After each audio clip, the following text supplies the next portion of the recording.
If you'd like steak. Samantha. Maybe you should marry into the family for real. Gloria announced, her voice echoing through the ballroom as over 100 guests fell silent. My plate sat empty, no steak. No side dishes. Not even a bread roll. I could feel the heat rise in my cheeks as every eye in the room snapped toward me. The servers paused, unsure if they should keep serving. I didn't flinch. Not outwardly. I kept my hands folded neatly in my lap, although my nails were digging into my palm under the tablecloth. The giant screens around the charity gala were still broadcasting live to thousands of donors and guests.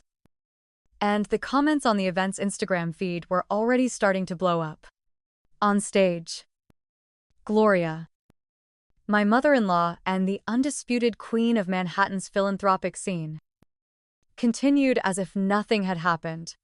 Tonight, we celebrate family and generosity, she declared, her diamond necklace glinting beneath the chandeliers. Some people know what that means. Others, her gaze flicked to me, are still learning. There it was.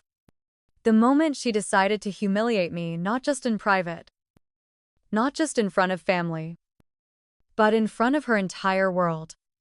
And what she didn't know was that I'd been preparing for this night for months. There are only so many times you can be publicly slighted.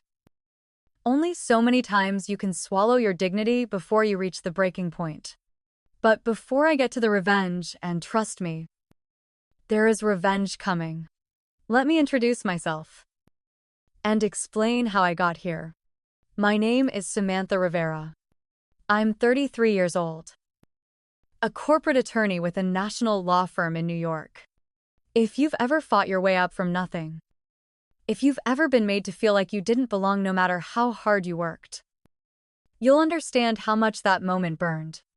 I grew up in a 2-bedroom apartment in Queens. My parents came to this country with 2 suitcases and less than $500. My dad worked construction. My mom cleaned houses. And I was the kid who did homework in the back of a laundromat after school because it was warmer than our place in winter. We didn't have steak dinners. We had rice, beans, and faith. When I met Daniel Harrington, I thought all that was behind me. Daniel is the son of New York financial royalty. His father sits on the board of half the banks in Manhattan. And his mother, Gloria, has been featured in Forbes for her philanthropic leadership. I'll admit, I was dazzled by their world at first, the penthouse views, the black tie events, the vacations in the Hamptons. But no matter how many gala invitations I received, I was always reminded I wasn't really one of them. Let me paint the picture of that night in detail. Gloria's annual charity gala wasn't just a party, it was the event of the season. Raising over $3 million for children's literacy, at least on paper.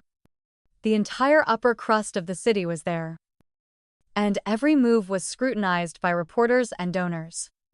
Everyone except me had their names on gold-plated place cards. And every dish that arrived was Instagram perfect. For everyone else. That is, the humiliation wasn't subtle. It was orchestrated. And it was personal. My friend Linda texted me under the table, "Are you okay?" But all I could do was send back a thumbs-up emoji. Because if I broke down now, it would be on camera. Forever. As the dinner went on, and I sat in my perfectly pressed black dress, hunger gnawing at my stomach. The real hunger was for respect. And for justice. But the thing is, Gloria wasn't as untouchable as she thought. And Daniel, sitting beside me, silent and complicit. I had no idea the storm that was about to hit his perfect little world.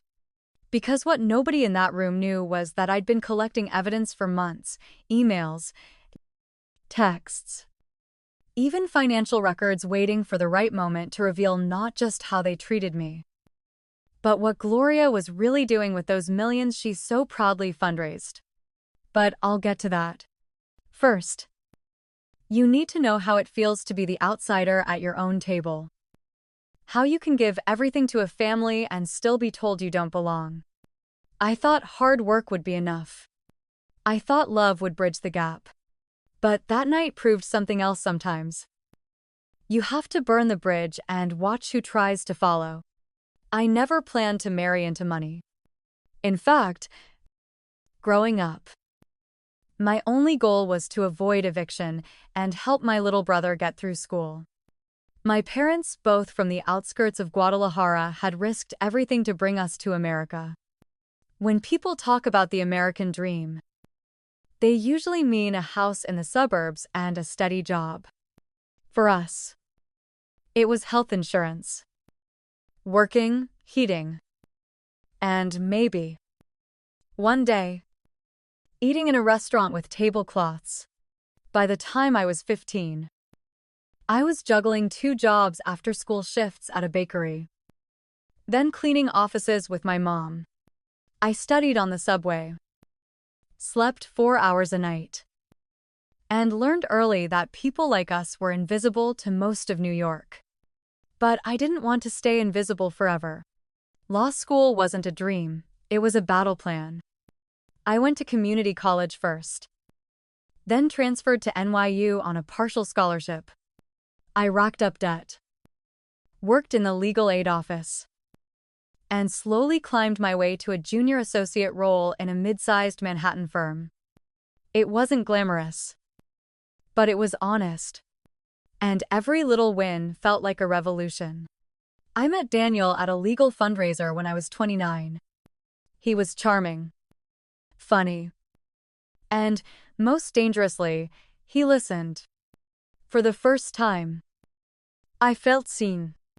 Daniel's world was nothing like mine. Penthouse parties, private jets, last names that opened doors. At first, I thought he was slumming it by dating me, but he seemed genuinely captivated by my background, my drive, and the stories I told about my family. We dated for almost a year before he proposed. I should have seen the red flags. Gloria's polite but pointed questions about my connections, her thin smiles, her comparisons to Daniel's ex, Julia, who had gone to Princeton and worked for a senator. At every family event, Julia's name would pop up. Remember Julia's speech at the benefit? Remember her father's art collection? I tried not to care. I told myself love was enough. The wedding was small, by Harrington standards, under 100 guests. Half of them Daniels. My parents wore their best clothes, but my mother's hands trembled the whole time. I caught Gloria watching her with a look that said, "She'll never fit in." The photographer took a dozen shots of Daniel's family together, but I was politely asked to step aside for just the core group. Looking back now, I realize those were the first warnings. But love makes you believe you can earn your place if you just try hard enough. After the wedding, I worked even harder to win Gloria's approval. I volunteered at her charity events, sent her birthday gifts, studied up on art history so I could join her conversations. Nothing was ever enough. My modest jewelry was called practical. My Spanish accent was charming, but maybe confusing for older donors. She'd correct my table manners in front of guests, subtle, always with a smile. Daniel tried to defend me, at first, but over time, his responses changed. Just ignore her. She'll come around. This is just how my family is. It was always my job to adapt, never theirs. Worse, little exclusions kept piling up. At Christmas, everyone got expensive gifts from Gloria, a Burberry scarf, a Mont Blanc pen, but mine was a generic box of chocolates. On vacation in the Hamptons, I'd find myself left out of family photos. or ask to take the picture instead of being in it. They'd laugh about it later. You're so good with cameras. At birthdays, my name was left off the cake. And Daniel. He started to withdraw. Sometimes I'd catch him texting late at night. One morning, his phone buzzed with a message from Julia. Hope the party went well. Your mom said you'd need a real friend after. When I asked, he just shrugged. We're just friends. You're being sensitive. But the worst blow came last spring, when I found out Gloria had told her friends loudly at a luncheon that I was only a lawyer and probably out of her depth. She made sure the rumors circled back to me. In her world, power is never direct. It's always by whispers, looks, and closed doors. My anchor was my childhood friend Linda, now an IT specialist in Brooklyn. She'd always remind me, they need you to feel small, Sam. But you're not. Still, the constant drip of insults, the feeling of never being good enough, it wore me down. But what Gloria didn't know is that growing up on the outside makes you sharp. You learn how to notice every sideways glance, every veiled threat. You learn to collect receipts not just for money, but for words and actions. So when Gloria finally tried to destroy me in public, I was ready. I just needed the right moment. After the wedding, the exclusion only got worse. It started with the small things, a missing invitation here, a forgotten thank you there. But the longer I was married to Daniel, the more intentional it became. The Harringtons had their ways. And I was always the outsider. There was the Christmas party where everyone received silk scarves and rare whiskey from Gloria except me. I got a single mug with NYC stamped on it, still with the price sticker. I thought you'd appreciate something simple, Gloria said. Her smile so bright, it almost blinded me. Daniel laughed awkwardly, and I tried to play along. But the room felt colder after that. Or the 4th of July in the Hamptons, when the family lined up for a group photo on the beach. I stood to the side. Camera ready. Gloria called out, Sam, can you take the picture? You have such a steady hand. The shutter clicked. And for a second, I glimpsed my own reflection in the lens apart from the group, uninvited into the frame. Every time I brought it up to Daniel, he brushed it aside. It's not personal, he'd say. My mom just has her ways. But the truth was, it was very personal. At every turn, Gloria made it clear I would never be enough, not for her, not for her family, not for the world she ruled. But the real shock came the day I found Daniel's phone open on the kitchen counter. He was in the shower, and a message from Julia popped up. Heard your mom's charity gala is coming. Want help picking a tie? My heart sank. I scrolled up and saw weeks of messages. Jokes about me, private frustrations, even complaints about how difficult I was. One text from Daniel to his mother. Maybe Sam will never fit in. Gloria replied, at least Julia understands our world. For days, I didn't sleep. I went through every memory, wondering where I'd gone wrong. Why was I always the outsider? Even in my own marriage. That's when the anxiety shifted into something harder. Sharper, a resolve I hadn't felt since I was a teenager fighting for my place in this country. I would not let them erase me. That's when Linda, my best friend, came back into the picture in a new way. She'd always been my lifeline, but now she became my partner in gathering evidence. If they're trying to gaslight you, you need receipts, she told me. She taught me how to back up texts, screenshot conversations, and keep a record of every slight and every threat. But the humiliation wasn't only private. Gloria began making subtle digs at my career in front of others. At a charity lunch, she said, "Some lawyers just don't understand how real business works." At the law firm's holiday party, she whispered to my managing partner, "Sam must be so grateful to finally see what real success looks like." My professional reputation was on the line, and Gloria knew it. She began spreading rumors in her circle, hinting that I was difficult to work with, that maybe I didn't have the credentials everyone thought. Suddenly, I noticed clients were less responsive. One contract I'd worked on for months was quietly reassigned. My boss called me in. "There are questions about your discretion." "Sam, everything okay at home?" That's when I realized Gloria wasn't just trying to exclude me socially, she was undermining my career, threatening my ability to support myself and my family. But the ultimate betrayal was yet to come. 2 weeks before the annual charity gala, I received a letter from a law firm representing Gloria's charity. The letter accused me of misappropriating funds, using confidential donor information for personal gain, and threatened a lawsuit unless I resigned from the board and issued a public apology. The accusations were completely false. But the letter was detailed, intimidating, and clearly designed to make me panic. "This is defamation," Linda said as she read it over. "They're trying to bury you before the gala so you can't fight back." I knew she was right. If I panicked, if I resigned, the rumors would become my legacy. But I didn't panic.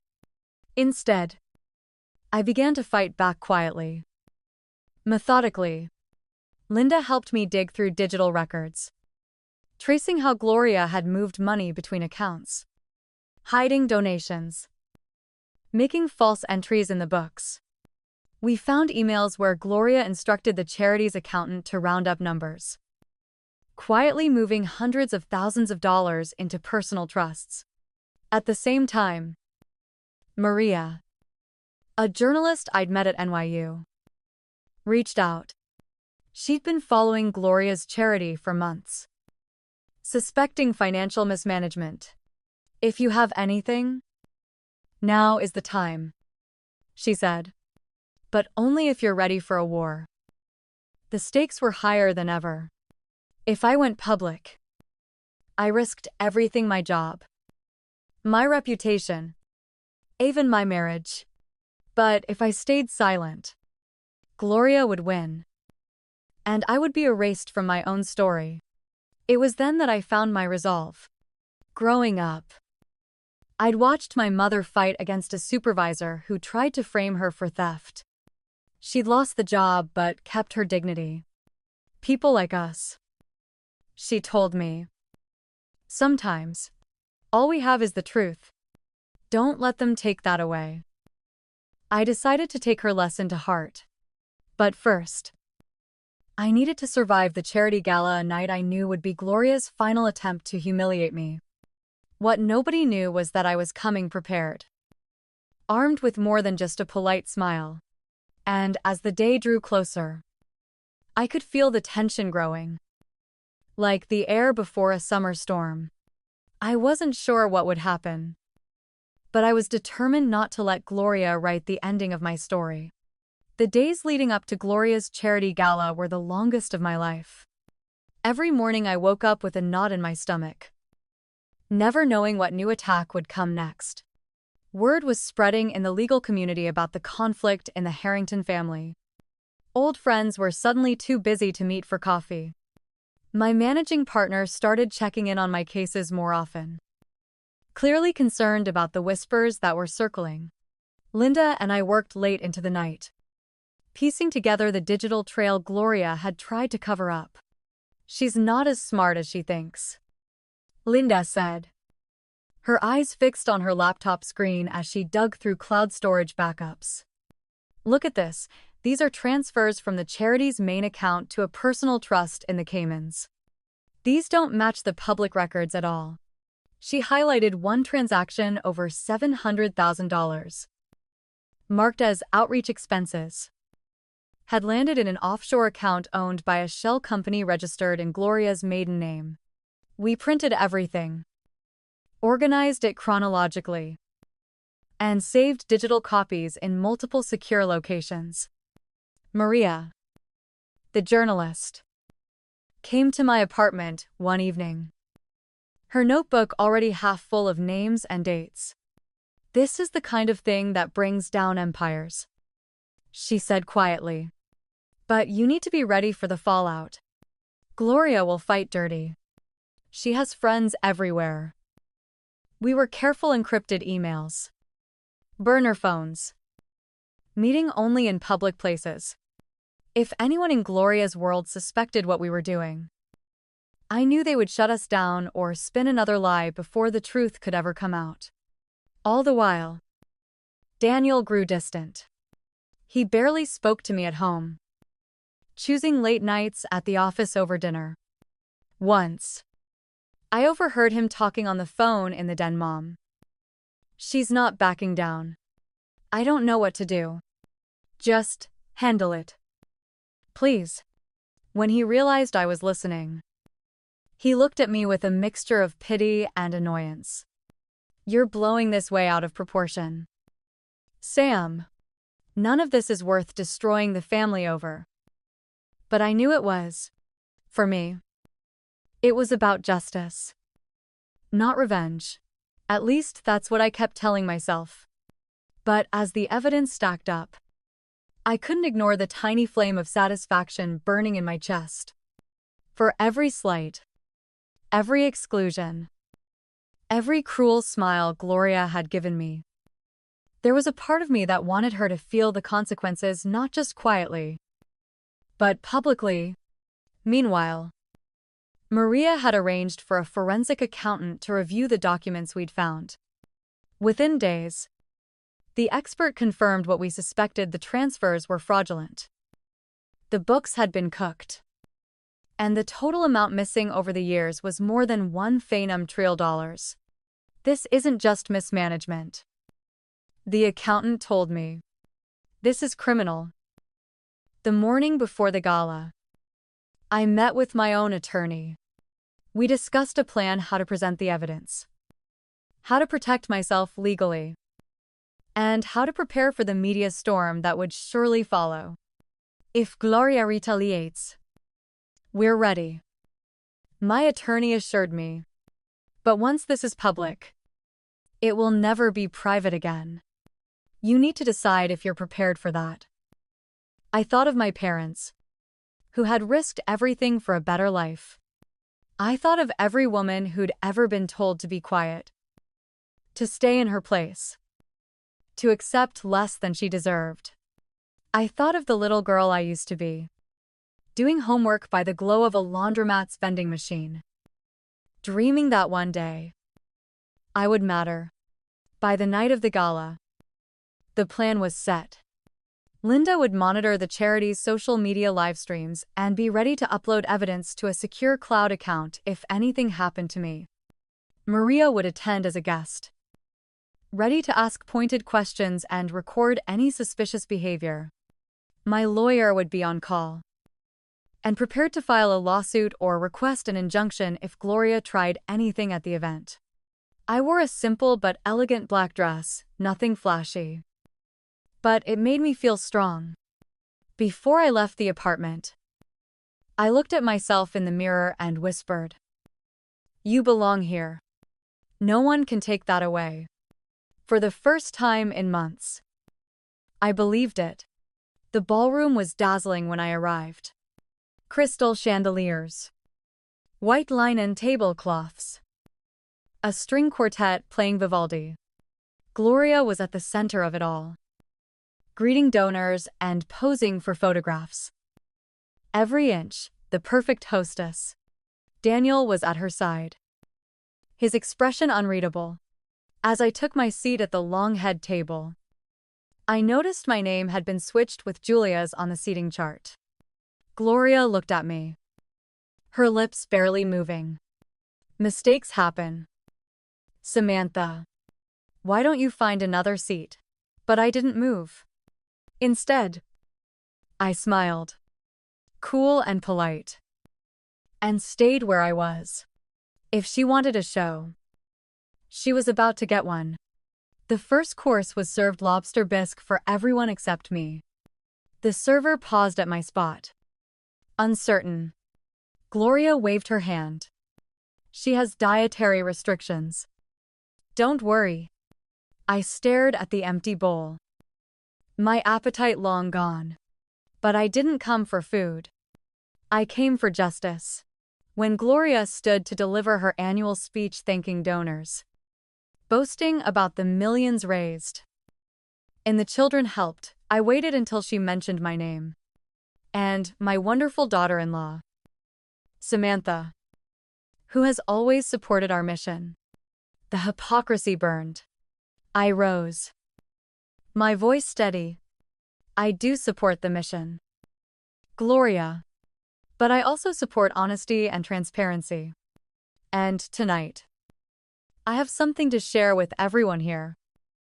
Every face in the ballroom turned toward me. The music faded. The servers froze. It's time the truth comes out, I said. The room was utterly silent. 100 people, donors, socialites, reporters.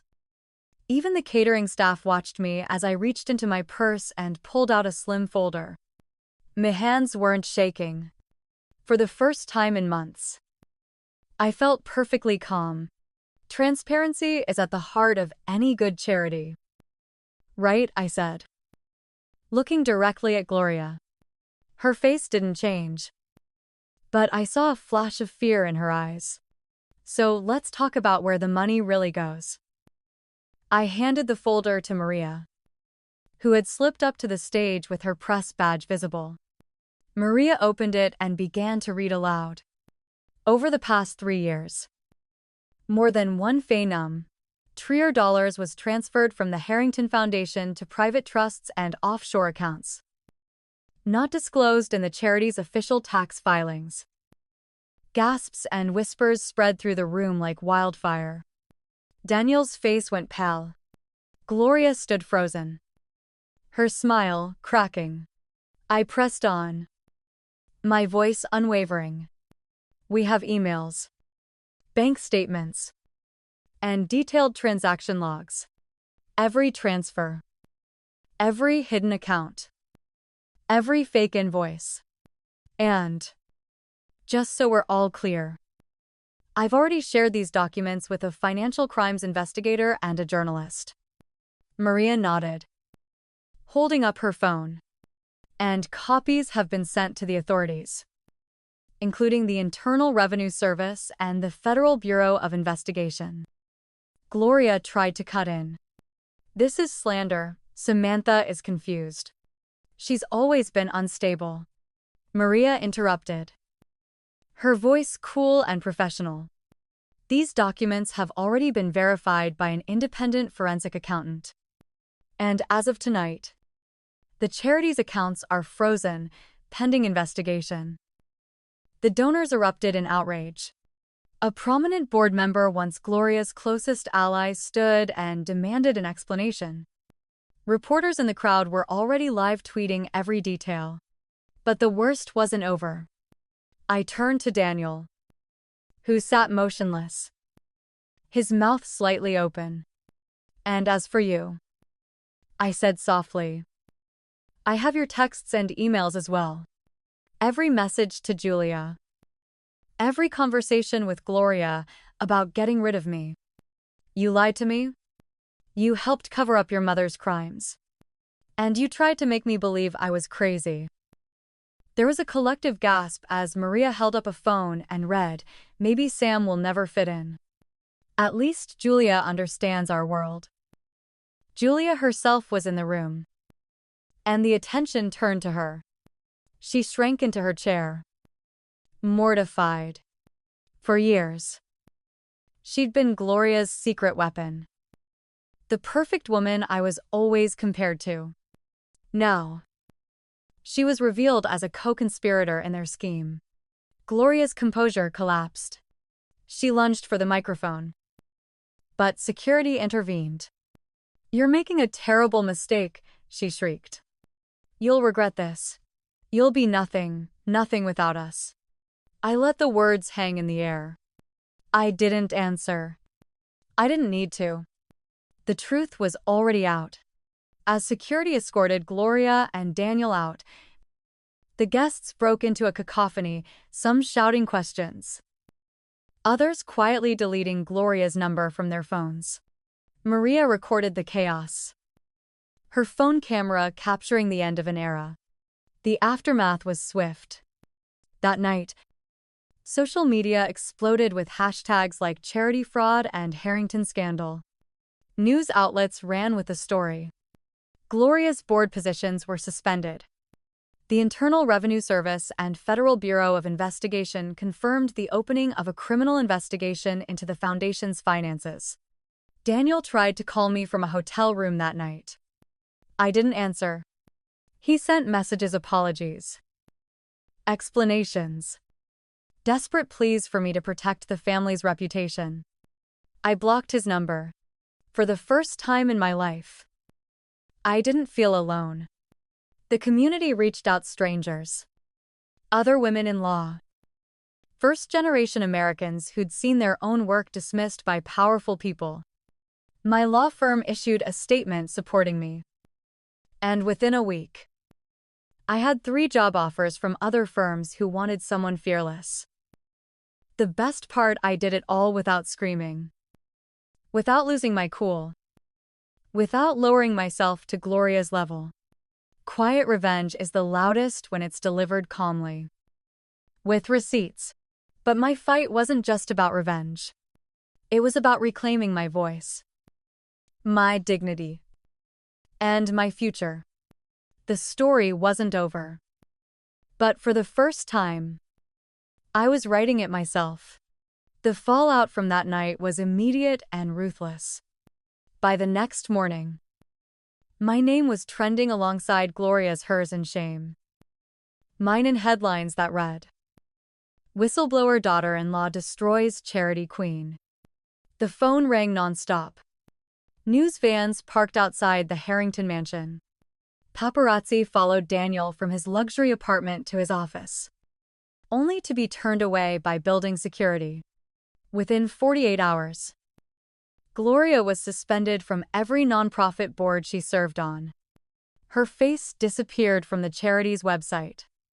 Prominent donors released public statements denouncing her. Even her closest allies, who'd once shared cocktails in her penthouse, began to distance themselves. The Harrington name, once a symbol of class and philanthropy, became synonymous with fraud and betrayal. The authorities moved quickly. The Internal Revenue Service launched a formal audit. The Federal Bureau of Investigation contacted me, asking for the digital evidence I'd collected. My lawyer guided every response, ensuring that nothing I said could be used against me. Linda and Maria, my lifelines through this chaos, helped field media requests and kept me grounded. "You did it, Sam," Linda whispered as we watched the first morning show cover the scandal. "You stood up to all of them." Daniel's downfall was swift. His financial firm, terrified of the bad press and potential legal exposure, put him on indefinite leave. Julia, implicated by the texts and emails, deleted all her social media accounts overnight. Family friends withdrew invitations, canceled brunches, and, in one humiliating incident, publicly snubbed Daniel at a high-profile benefit. But the personal cost was real. My marriage was over. The Harrington family cut off all contact. And even some of my old friends seemed wary, as if my fight had made me dangerous. Yet I felt a clarity I'd never known, a quiet pride that came from knowing I had refused to be erased. One of the most powerful moments came a week after the gala, when I received an email from a woman I'd never met. Thank you, she wrote. Your story gave me the courage to finally confront my own toxic in-laws. I thought I was alone. I'm not. My law firm's partners, after a brief internal investigation, cleared my name of all wrongdoing. In a closed-door meeting, they offered their apologies for doubting me and then offered me a promotion to senior counsel. Other firms reached out too, but I decided to stay. After years of being invisible, I wanted to be seen for who I truly was. Meanwhile, the investigation into Gloria's charity grew. Reporters dug up years of questionable practices. Old friends from law school sent me screenshots of headlines: charity scandal rocks Manhattan elite. Family finances under federal scrutiny. The city's most exclusive circles, once closed to outsiders, suddenly found themselves exposed. Their secrets no longer safe. At home, my parents, watching from their modest apartment in Queens, called every day, their voices full of pride. We always knew you were brave, Maya, my father said. Now everyone else knows too. But not everyone was proud. Daniel tried to reach out: calls, emails, even a letter delivered to my office. Let's talk, he pleaded. We can still fix this. You're my wife. We're family. I didn't respond. I'd spent too long fighting for a place at a table that was never meant for me. Now, I was building my own. As the dust settled, I found myself reflecting on what it all meant. Revenge had been satisfying. Yes, but it was justice and self-respect that truly set me free. And as the legal process churned on, as Gloria and Daniel faced real consequences for their actions, I knew that I had finally closed a chapter that had haunted me for years. But I wasn't done yet. There were others like me, outsiders, strivers, quiet warriors who needed to know that their voices mattered. And I was determined to help them find the courage to speak up. 2. A year passed in what felt like a blur. The city outside my apartment window, both unchanged and utterly transformed. I built a new routine: early morning runs through Central Park, evenings spent in laughter with Linda and Maria over takeout, and weekends mentoring young women in law school who saw me as more than just a headline. For the first time in my adult life, I felt at home in my own skin. Occasionally, memories of the Harrington family would flicker in my mind, like distant thunder after a storm. I wondered if Gloria ever regretted what she'd done. I doubted it. Her face still appeared in news cycles. But now it was always under the context of lawsuits, investigations, or former friends speaking out about her manipulation. Daniel was rarely seen in public anymore, rumor had it. He'd left New York for a job somewhere far quieter. I still trying to repair a reputation that might never recover. But the pain they'd caused had become something else, a lesson. A fire that shaped me. Not something that could destroy me. Every setback, every insult, every attempt to erase me had become proof of my own strength. My family, my true family, stood by me through everything. My parents visited for Thanksgiving. And as we sat around my tiny kitchen table eating homemade tamales, I realized how far I'd come from those days in the laundromat. One afternoon, as spring returned to the city, I received a letter from Daniel. No return address. Just his familiar handwriting on the envelope. He wrote pages of apologies, explanations, regrets. He said he wished things could be different. That maybe, in another world, he would have stood up for me.